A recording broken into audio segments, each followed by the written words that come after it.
अस्सलाम वालेकुम नाज़रीन, प्रोग्राम इनसाइट में हाज़िर ख़िदमत आया फ़याज़ कुरैशी। नाज़रीन, प्रोग्राम इनसाइट पंहिंजे फॉर्मेट जे मुताबिक़ मुख़्तलिफ़ जेके सूबे में या मरकज़ में करप्शन जा जेके मामला थियनि था उन्हनि ते पंहिंजा जेके मुख़्तलिफ़ जेके इशूज़ आहिनि उन्हनि ते इन्वेस्टिगेशन रिपोर्ट जोड़े हमेशह जीअं पंहिंजे प्रोग्राम में शामिलु कंदा आहियूं। ऐं ख़ासि तौर ते अॼु जेको सिंध में इंसानी हक़नि वारो खातो आहे उन में उन जे हवाले सां हिकिड़ी रिपोर्ट जोड़ी वई आहे जंहिं ते असांजो जेको हस्ब मामूल इन्वेस्टिगेशन जो रिपोर्ट दोस्त आहे GM खोखर, उहो उन ते रिपोर्ट बि हलाईंदो आहे ऐं मुख़्तलिफ़ जेके मामला हूंदा आहिनि उन ते जेका आगाही बि ॾींदो आहे। त अॼु हिकु पासे जिते असां इंसानी हक़नि वारे खाते जे हवाले सां जेको पंहिंजो प्रोग्राम करे रहिया आहियूं त उते शहीद मोहतरमा बेनज़ीर भुट्टो जी जेका 72वीं सालगिरह मल्हाइण जे हवाले सां तक़रीबूं बि रिथियल आहिनि ऐं सॼे मुल्क में इन हवाले सां तक़रीबूं रिथिजी वियूं आहिनि। शहीद मोहतरमा बेनज़ीर भुट्टो जो जिते नालो अचे थो त उन सां मनसूब जेके बि ॻाल्हियूं या मामला साम्हूं अचनि था त यकीनन उन ते हर माण्हू एतिराम जी निगाह सां उनखे ॾिसे थो ऐं शहीद मोहतरमा बेनज़ीर भुट्टो जी जमहूरियत जी ख़ातिर जेके क़ुर्बानियूं आहिनि उन ई बुनियाद ते न सिर्फ़ु मुल्क में जमहूरियत क़ाइमु आहे बल्कि उन जे नाले सां मनसूब जेके पार्टी कारकुन आहिनि उहे इक़्तिदार जा जेके दरवाज़ा आहिनि उहे बि पंहिंजे हक़ में खोले ऐं उते पंहिंजे हुकुमरान बणिजनि था। उन्हनि हुकुमराननि जे आॾो अगरि जेकॾहिं शहीद मोहतरमा बेनज़ीर भुट्टो जे नाले सां को अहिड़ो करप्शन जो जेको मामिलो साम्हूं अचे त यकीनन उन्हनि खे ईज़ा या तकलीफ़ ज़रूरु महसूसु थियणु घुरिजे या थींदी हूंदी यकीनन। इन हवाले सां पाकिस्तान पीपल्स पार्टी जी जेका आला क़यादत आहे उन जी ख़्वाहिश ते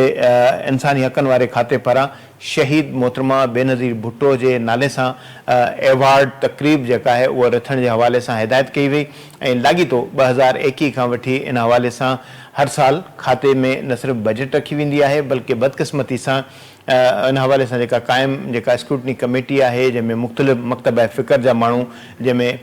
प्रेस क्लब बि शामिलु आहे, बार बि शामिलु आहे, आर्ट्स काउंसिल बि शामिलु आहे, अहिड़ी तरह सां मुख़्तलिफ़ शख़्सियतूं हिन एवॉर्ड जी तक़रीब में जेका उनजी स्क्रूटनी कमेटी जे हवाले सां उन में शामिलु आहिनि। पर बदक़िस्मती सां 2021 खां वठी खाते में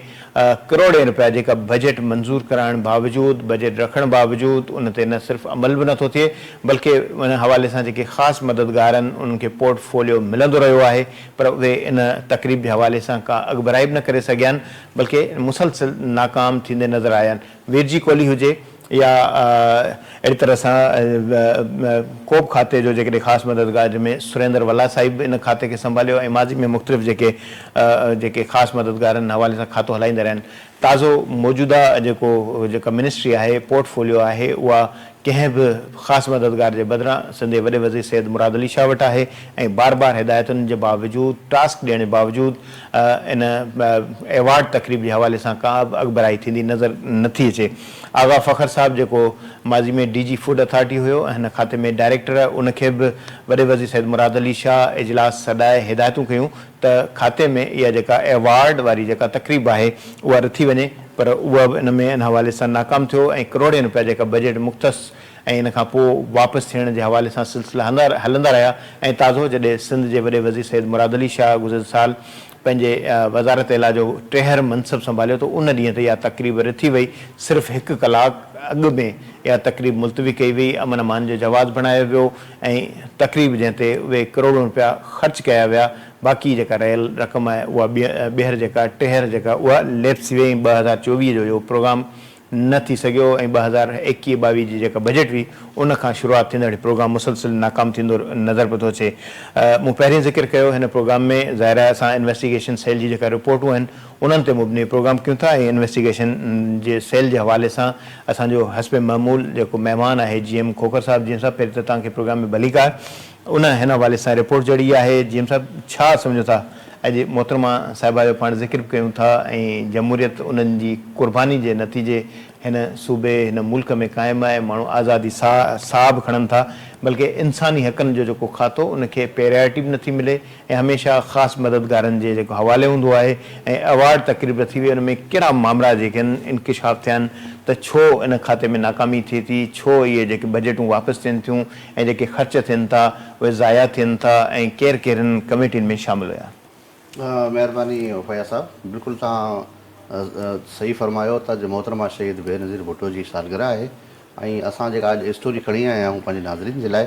उहा इन सां लाॻापियल आहे। शहीद मोहतरमा बेनज़ीर भुट्टो जे हवाले सां ख़ासि मददगार वीर जी कोहली जो इहो मोहबत जो इज़हार हुयो जेको उन फंड रखायो कैश जेको आहे इहो बजट हुयो यानी कि कैश जी सूरत में उन प्रोग्राम खे करिणो हुयो। घटि मां घटि 90 लख रुपयनि जी बजट आहे हर साल रखी वेंदी आहे। 2021-2022 खां हीअ बजट रखी वेंदी आहे। अगरि मजमूई तौर ते हिन खे ॾिसिजे त हीअ 3 सालनि में 2 करोड़ 67 लख खां वधीक जेका आहे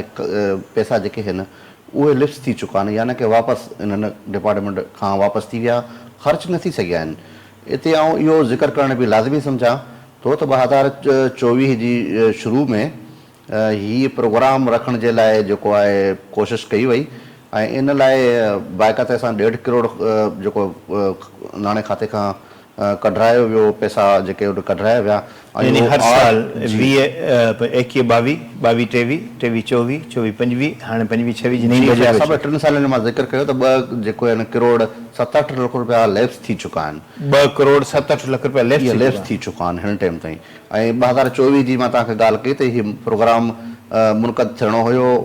इन लाइ जेको आहे सिलेक्शन कमेटी जोड़ी हुई जंहिंमें कराची प्रेस क्लब जो सदर सईद सरबाज़ी साहिबु हुयो ऐं इकबाल डेथो साहिबु हुयो चेयरमैन आहिनि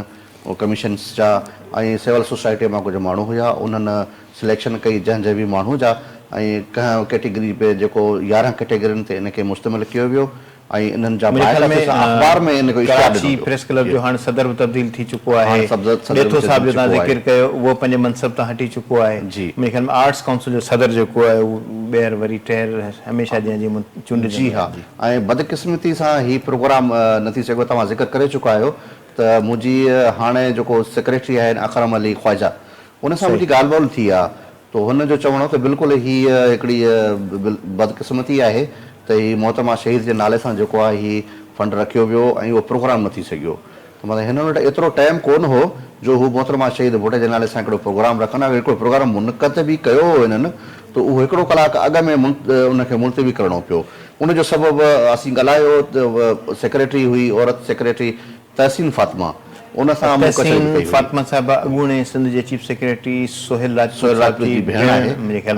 काफ़ी सीनियर सुठी ऑफिसर आहे। जी हुन सां मूं ॻाल्हि ॿोल की बल्कि कचहरी कई त हुन ॾाढा एतिराज़ लॻाए इल्ज़ाम लॻाया कमेटी जे मथां त हीअ जेको कमेटी जेके माण्हू खयां आहिनि चूंड कई आहे जंहिं माण्हुनि जी उहा बिल्कुलु नाअहलियत उन्हनि में आहे छो त उन्हनि जा रिश्तेदार दोस्त इन्हनि खे नवाज़ो वियो आहे। त मूंखे हैरानगी बि थी त मूं उन खां इहो सुवालु कयो त मैडम जेकॾहिं इहो हो त पोइ तव्हां तकरीब लाइ छो विया वापसि छो वापसि आया? त हुनजो चवणो त बसि इहो मूंखे वञिणो हुयो। पोइ मूंखे ॻाल्हि अमन अमान जी बि मसइलो हुयो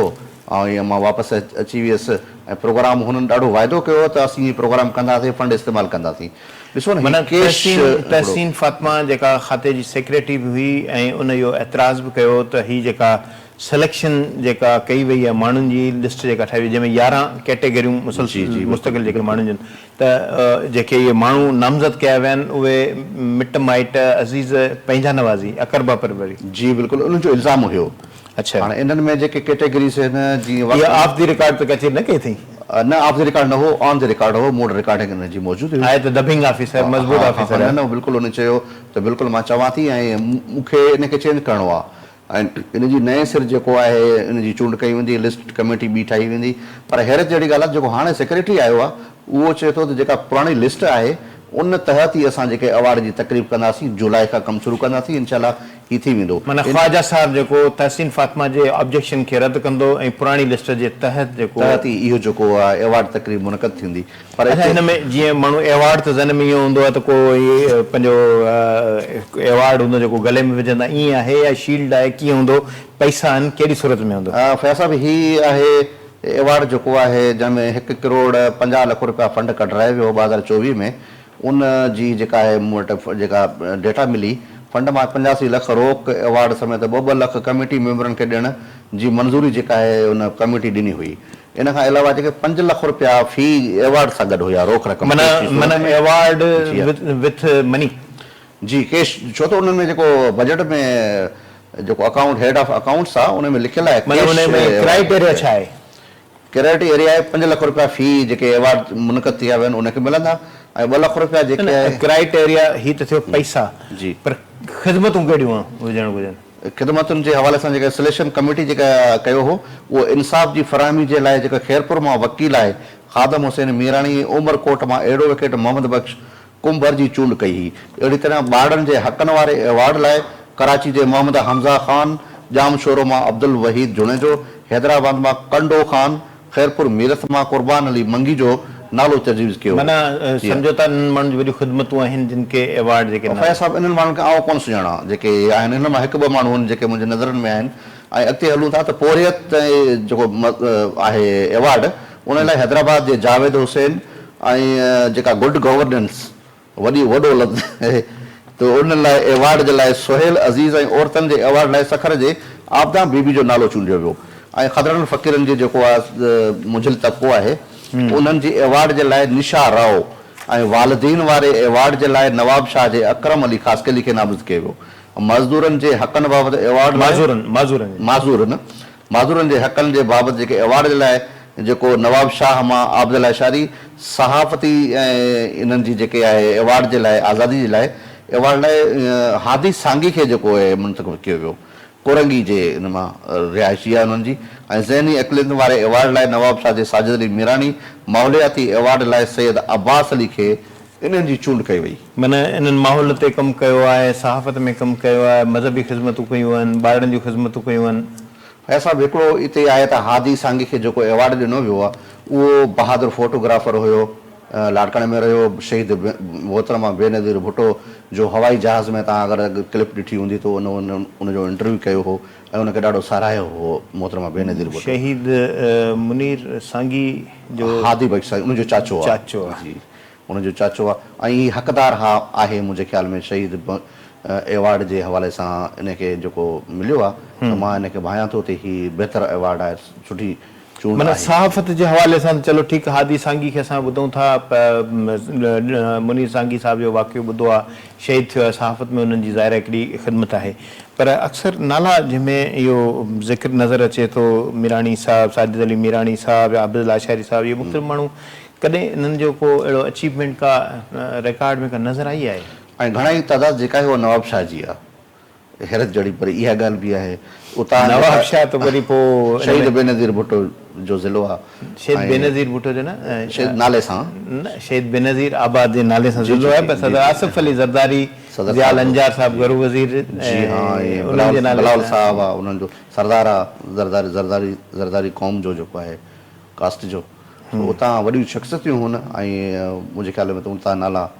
तमामु घणा। ख़ैर सिंध सॼी सोन आहे, सुठा माण्हू जिते हूंदा ख़िदमत कंदा त उन्हनि खे अवार्ड मिलणु घुरिजे। बहरहाल इहे शयूं जेके इन ते ऑब्जेक्शन तहसीन फातिमा साहिबा जो इहो आहे त अकरबा परवरी जेका आहे त हीअ अकरबा परवरी में उन्हनि माण्हुनि खे आणे सघिजे थो ज़िमरे में? जी इहो ॾिस न, हिन जेका तहसीन फातिमा जॾहिं सेक्रेटरी हुई त हिकु त उन्हनि वाइदो कयो त कैंसिल कराए वठो प्रोग्राम जेको बि हुयो। हुन इल्ज़ाम बि लॻाया त हीअ जेका सिलेक्शन हुई इहा ग़लति थी आहे, मां ॿीहर कंदुसि। त हीउ एतिरो अरसो गुज़री वियो 8-9 महीना, त इन सवाल इहो बणिजे थो त इन ॿीहर छो न करायो प्रोग्राम। फंड बि पियो त उनखे इस्तेमालु करे हा, ॿी नए सिरे उनजी कमेटी ठहे हा, पर उहो पैसा वापसि हलिया विया। अच्छा, जीअं ब्रेक जो वक़्तु थिए त मोटी अचूं वरी ॿीहर खे कंटिन्यू कयूं। ज़ाहिर ही अहम इशू आहे, 2 करोड़ 67 लख रुपया लैप्स थी आहे। लैप्स त पाण जेकॾहिं हींअर मौजूदा बजट में ॿुधूं था त वफ़ाक़ी हुकूमत IMF जी फरमाइश ते एॾी ख़्वाहिश इदराक कंदी रही आहे त पैसा बचायो ऐं ॾेखारियो त बचत वारी बजट आहे, IMF जी इहा घुर आहे। इंसानी हक़नि वारो खातो बि इन ज़िमरे में त नथो अचे 2021 खां IMF चवंदी हुजे त इंसानी हक़नि वारे खाते जी जेका बजट उहा बचाए ॾेखारियो। न पैसा बि इहो ईअं आहे त जेको लॻभॻि 90 लख रुपया आहे, इहो 2021-22, 2022-23, 2023-24 ईअं खणंदा अचोसि, उहे पैसा सेम हुया। माना ख़र्च थींदो अचे या ख़ाली वापसि थींदा? उहो ख़र्च कोन थियो, वापसि थींदा विया। मोटी था अचूं, ख़र्च नथो थिए, 90 लख रुपया 92 लख रुपया इस्तेमालु थींदा। नाज़रीन, ब्रेक जो वक़्तु थियो, ब्रेक तां मोटी था अचूं ऐं कंटिन्यू कयूं था, वठूं था शॉर्ट ब्रेक।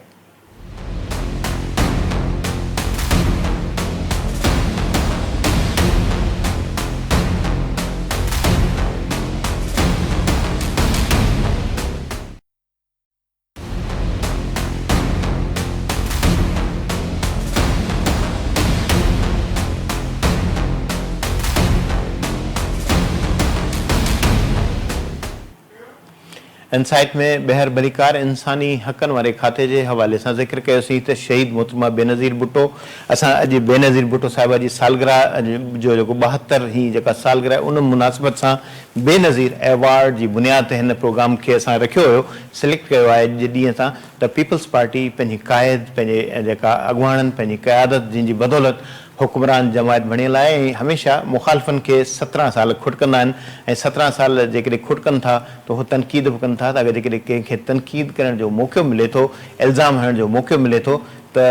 ज़िम्मेदार आहिनि उहे शख़्स जेके पंहिंजी क़ाइदे नाले सां मनसूब जेके प्रोग्राम आहिनि उन्हनि ते अमली जामू नथा पहिराए सघनि ऐं जेके एवॉर्ड थियण वारी तक़रीब हुजे या अहिड़े क़िस्म जा जेके इल्ज़ाम आहिनि घटि में घटि पंहिंजी क़यादत जा जेके नाला आहिनि उन्हनि जो मान मर्तबो मथां रखणु घुरिजे त ज़ाहिर हाणे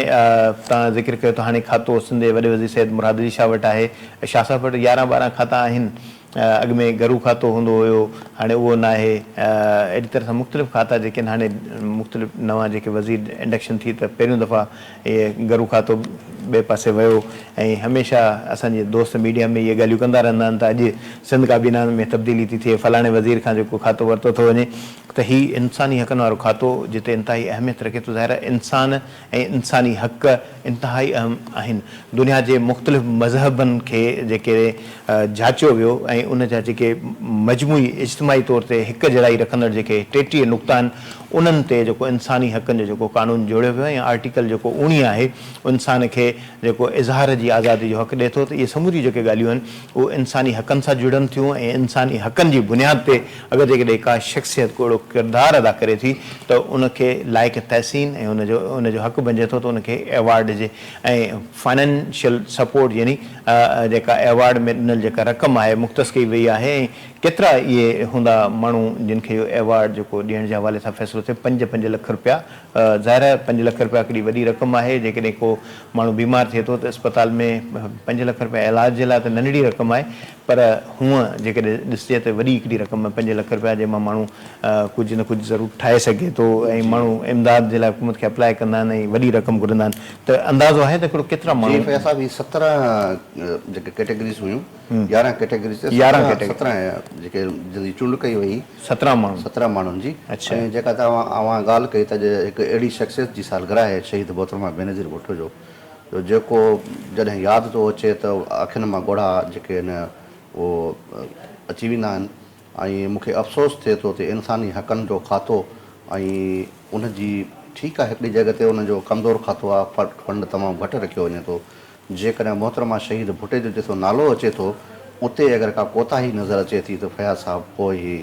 तमामु दिलि ॾुख ॾुखाईंदड़ थी वञे थी त ईअं न थियणु घुरिजे माना ग़ैर मुतनाज़ शख़्सियत मोहतरमा बेनज़ीर भुट्टो ऐं हर मुखालिफ़ संदन जेका तारीफ़ करे थो त वॾे वज़ीर मुराद अली शाह खे इहा अपील बि पाण कंदासीं त अॼु खातो तव्हांजे हवाले आहे ऐं 2021-22 जी बजट खां वठी लाॻी थो इहे पैसा जेके आहिनि लैप्स थींदा पिया था वञनि ठीकु आहे लैप्स थींदा त वरी वापसि हुकूमत वठी रहंदा ऐं वापसि मोटी अची ॿीहर खज़ाने में शामिलु थींदा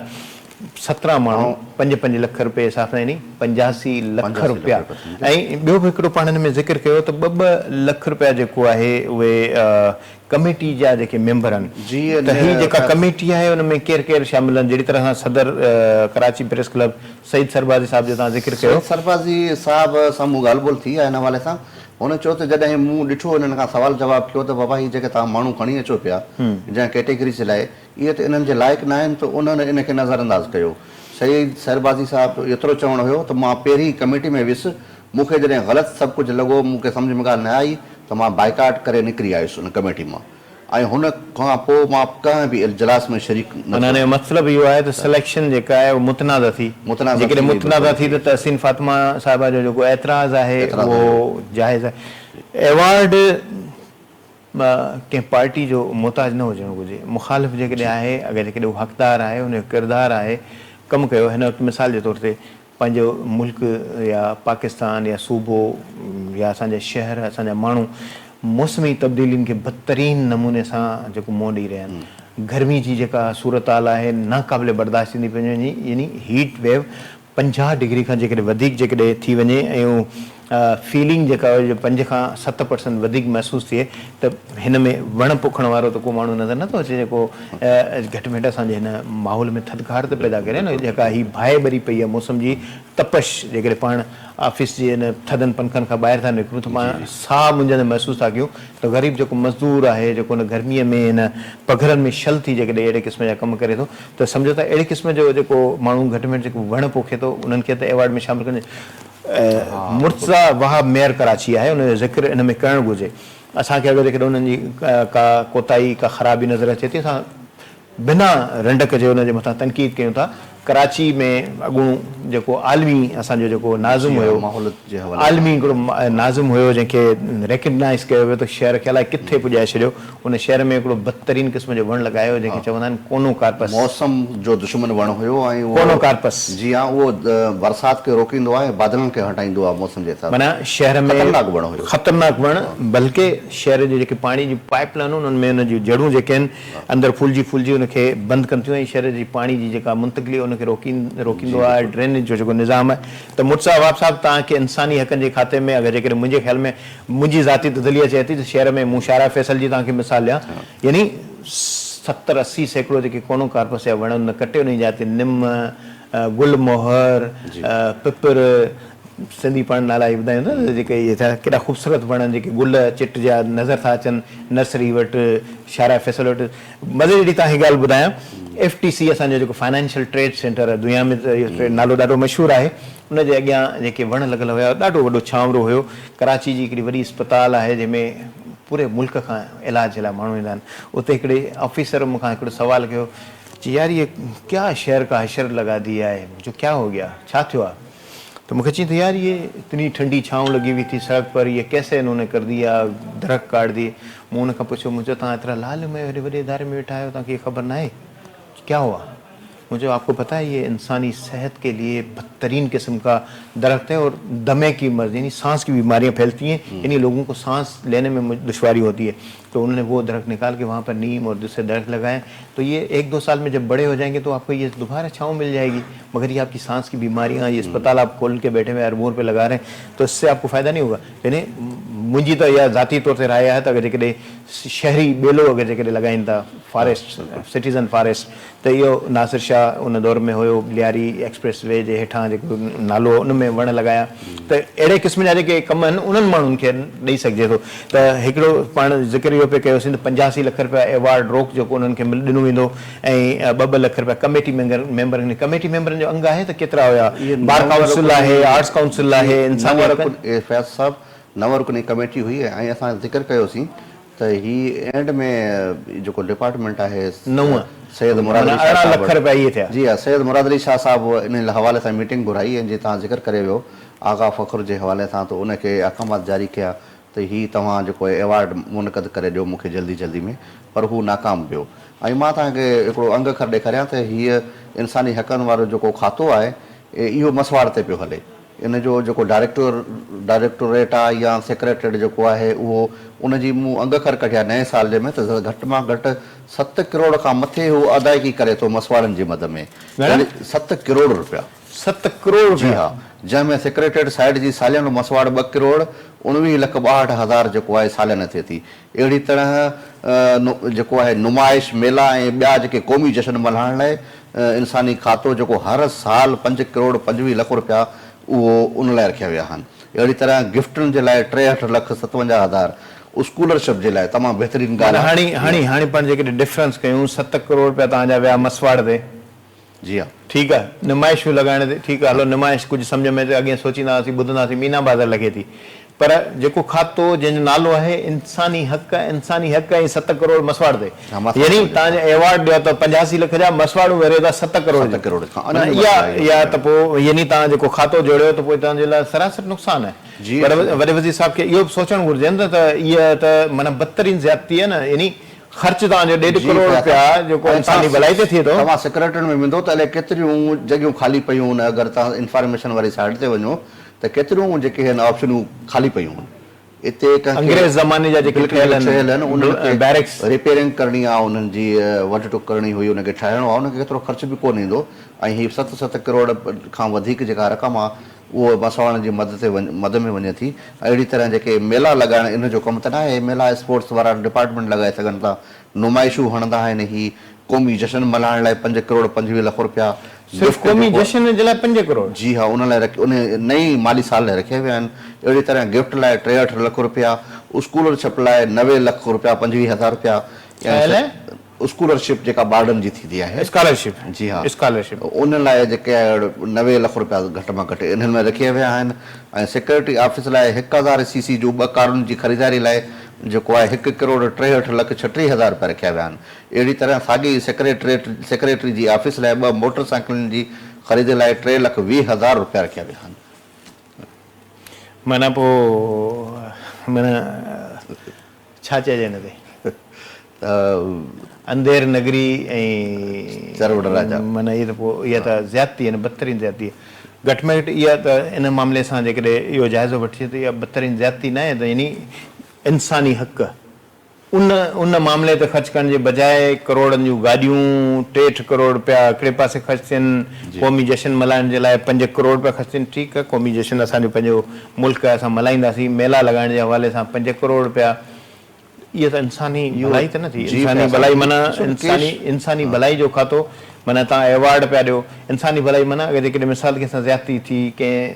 असां रुॻो सहाफ़ियुनि जो ज़िक्र नथा कयूं, जेकॾहिं कंहिं औरत सां ज़्यादती थिए थी, कंहिं मर्द सां ज़्यादती थिए थी, कंहिं बुज़ुर्ग सां ज़्यादती थिए थी, मुख़्तलिफ़ असां फुटेज ॾिसंदा आहियूं, कंहिं सहाफ़ी खे मारे छॾियनि, कंहिं बुज़ुर्ग फ़क़ीराणी खे मारे छॾियनि। अगरि जेकॾहिं इहे एॾी सारी रक़म अगरि जेकॾहिं ख़र्च करणी आहे दुनिया में, त मुंहिंजे ख़्याल में ऑफिसुनि में बॉस ई हूंदो जेको सिग्नेचर कंदो, डॉक्यूमेंट्स कढंदो, प्रिंटर बि वेठल हूंदो। हिते त पटे वाला, हिते बिजली जो ख़र्चु, एयर कंडीशन जो ख़र्चु, गाॾी जो ख़र्चु, पोइ असांखे जेको क्लर्क बि खपे, पोइ उनजो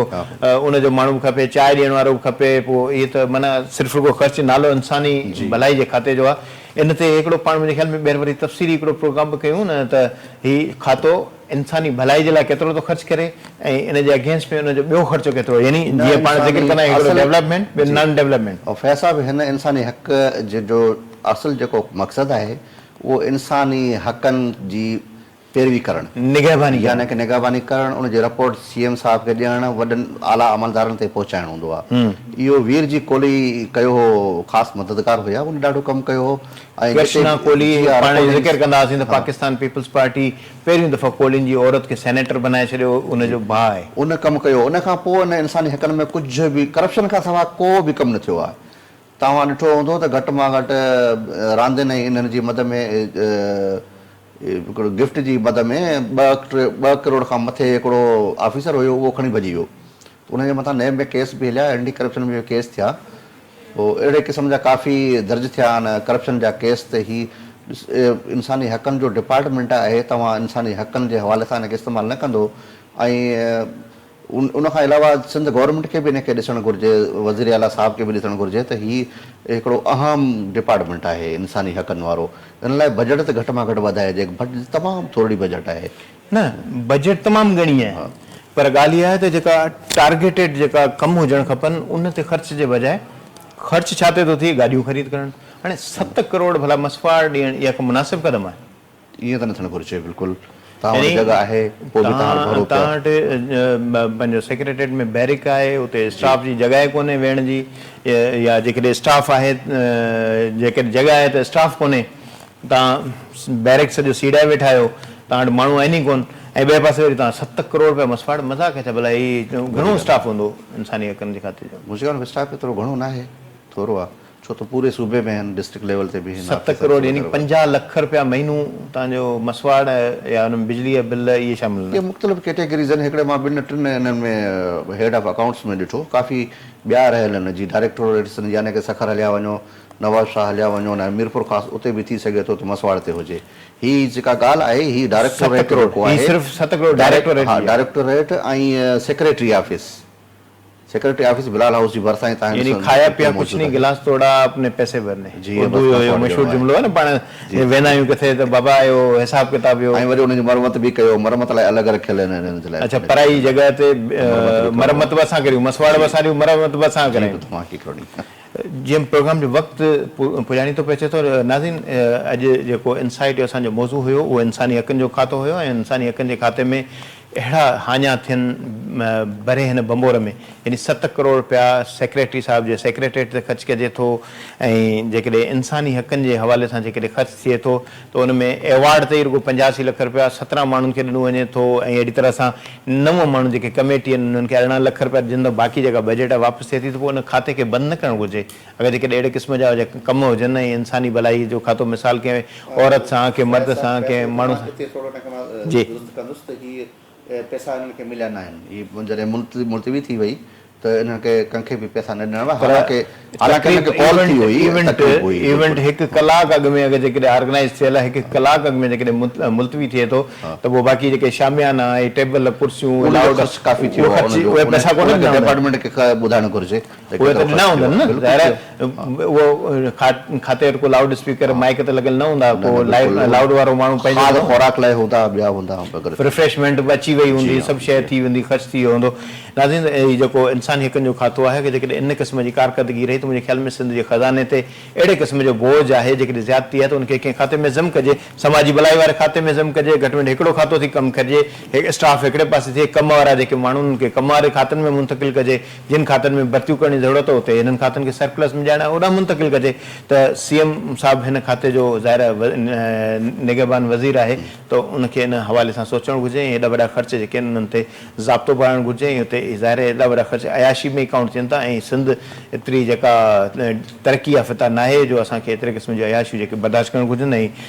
असां पंहिंजी तजवीज़ ज़ाहिर ॾेई सघूं था ऐं जेका ग़लतियूं कोताहियूं निशानदेही करे सघूं था ऐं इहो कमु हुकूमत जो आहे उन ते अमल करे प्रोग्राम जो वक़्तु पुॼाणी त पतो इजाज़त ॾींदा। अला भाई।